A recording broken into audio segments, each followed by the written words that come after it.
নবী গো জানাজার জন্য রেডি হন।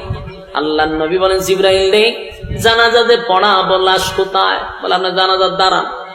নবীজি জানাজার মধ্যে দাঁড়ায় গেল, তাকায়া দেখে নবীর সাহাবীর লাশ নবীর সামনে দেখা যায়। চিৎকার দিয়া কোন সুবহান।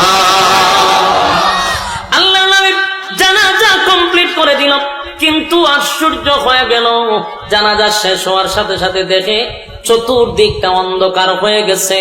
কিছুক্ষণ আগে প্রচন্ড রুদ্র ছিল, হঠাৎ করে অন্ধকার হয়ে গেল। আল্লাহর নবী বলেন জিবরাইল রে, ও জিবরাইল, জানাজার আগেও এত অন্ধকার ছিল না, প্রচন্ড রুদ্রের মধ্যে জানাজায় দাঁড়াইলাম, আশ্চর্য হয়ে গেলাম, এখন এই অন্ধকার কেন হয়ে গেল? আল্লাহর নবী কাছে জিবরাইল বলে, পয়গম্বর, তেমন একজন সাহাবী আপনি, এই সাহাবীর জানাজায় এত অসংখ্য ফেরেশতারা অবতীর্ণ হইছে, ফেরেশতাদের কারণে